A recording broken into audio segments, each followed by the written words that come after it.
Oh, meu Deus, muito obrigado por mais este momento tão precioso para todos nós. E pedimos que o teu Espírito nos ilumine e conduza todas as coisas em nome de Jesus. Amém. Vamos lá, meus queridos. Mais uma semana que se inicia. E eu queria falar com vocês hoje sobre confiança. É uma palavra bastante complexa e, ao mesmo tempo, ela é simples. Quando falamos confiar, a palavra é simples, mas a profundidade dela se torna bastante complexa, especialmente na prática dela. E eu quero pegar o exemplo aqui do apóstolo Paulo, que ele traz uma questão importante para nós em Filipenses capítulo 3. Ainda mais, eu também poderia colocar a minha confiança nessas coisas, pois se alguém tem motivos para confiar na carne, esse alguém seria eu. Essa versão, ela é muito boa. O que é confiar na carne? É em confiar naquilo que eu conheço, naquilo que eu aprendi, naquilo que eu tenho convicção, e tudo isto julgando que isto vai fazer com que eu possa ter um final feliz. E quando eu digo um final feliz, é entrar na glória. Ele diz: quem podia confiar na carne era eu. E aí ele dá um exemplo. Circuncidado ao oitavo dia. Então, para a gente começar, é importante que os irmãos lembrem que ele está falando aqui sobre a questão da perspectiva de um judeu praticante do judaísmo. Todo judeu, ele deve ser circuncidado ao oitavo dia, o macho, né? Circuncidado ao oitavo dia, da mesma maneira que ele foi. O judeu mais importante circuncidado na face da terra foi Jesus. Ele também foi circuncidado ao oitavo dia. Ele também foi apresentado no templo. Ele seguiu todo o rito judaico. Claro que naquele momento, os pais estavam levando ele a cumprir toda a lei. Mas ele diz mais. Paulo diz também que ele era da linhagem de Israel, ou seja, do povo de Deus. Aquele povo que Deus separou entre todos os povos da terra. E a Bíblia Sagrada diz que Deus escolheu o menor de todos os povos, o menos preparado, com menor capacidade. É aquele que o Senhor escolheu, o povo de Israel. Nesse povo, ele era da tribo de Benjamim. A palavra de Deus trata muito sobre isso, né? As 12 tribos de Israel, tanto é que na Nova Jerusalém, na cidade que está preparada para a glória, são 12 portas, três para o norte, três para o sul, três para o leste, três para o oeste.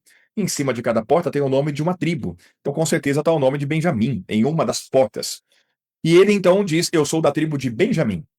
Eu sou hebreu de hebreus. Quando ele fala hebreu, ele está lembrando do tempo do deserto, aonde ali se evidenciou as tribos. E ele ainda fala que, segundo a lei, ele foi fariseu. Fariseu é o expoente maior dentro da religião judaica, ficando apenas abaixo do sacerdote, do sumo sacerdote. Eram funções diferentes, mas o fariseu ele tinha a especialidade do conhecimento da Bíblia Sagrada. Ele era especialista na Bíblia. Então ele era uma pessoa extremamente capacitada e ele está dando uma visão muito religiosa judaica. Ele ainda continua dizendo que, segundo o zelo de toda a religião, ele foi um perseguidor da igreja. E a gente pode aqui colocar que por que Paulo perseguia a igreja? Por que os judeus perseguiram Jesus? Porque, segundo a visão que a própria palavra de Deus nos dá, é de que os judeus, vendo as atitudes de Jesus, eles se revoltaram contra Jesus o Nazareno. Especialmente por Jesus curar no sábado, que é um dia da guarda, que não se deve fazer nada, e por Jesus fazer coisas que incitavam aqueles homens a violência contra ele, sem que Jesus estivesse fazendo absolutamente nada fora da lei. Jesus cumpriu toda a lei, absolutamente. Mas os fariseus, eles viram em Jesus um daqueles que trouxe a baderna, a algazarra e também a forma de prejudicar ou de invalidar a lei de Moisés. Isso pegou eles. Então eles foram perseguir a Jesus e depois a todos os seus seguidores. Por isso que ele era zeloso para estabelecer que o cumprimento da lei de Moisés tinha que ser mantido. Ele era zeloso, perseguidor da igreja, para acabar com esses baderneiros da lei de Moisés. Esse é o sentido que nós encontramos. E depois, segundo a justiça que há na lei, ele foi irrepreensível, que é uma coisa muito complicada, né? Mas ele está declarando aqui, e isso é o que está escrito. Realmente era complicado encontrar algo de defeituoso nele. E a gente, ao longo da nossa caminhada, podemos já nos deparar com pessoas que a gente também julgava assim. Pois essa pessoa nunca fez nada de mal a ninguém, é uma pessoa que eu não tenho o que falar dela. Nós falamos isto ao longo da nossa caminhada. Paulo era este, que dentro da religião e da comunidade ele era uma pessoa extremamente considerada. Mas agora é que vem a questão. Mas o que para mim era ganho, reputei-o perda por Cristo. Quando ele conheceu a verdade, ele estava extremamente confiante naquilo que ele era, naquilo que ele praticava, naquilo que ele conhecia, na conduta que ele tinha, nos seus valores, na sua justiça, na sua forma. Ele estava extremamente confiante.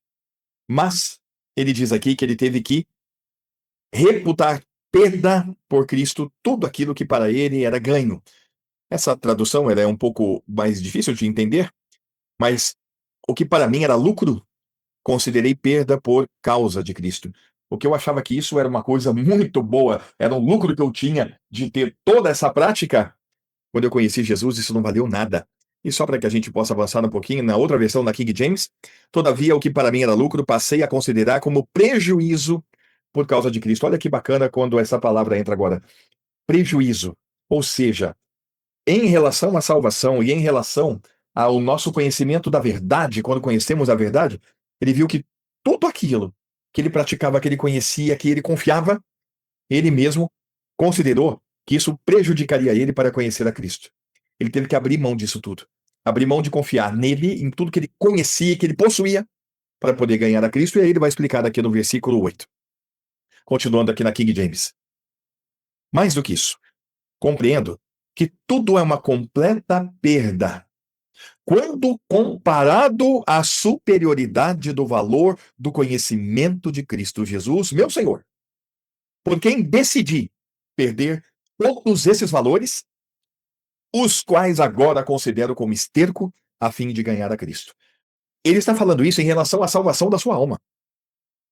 Nenhuma prática da palavra de Deus, nenhuma forma ritualística, nenhuma conduta, mesmo que seja ilibada, nenhum comportamento saudável, bom e aprovado e excelente pode dar a alguém a salvação.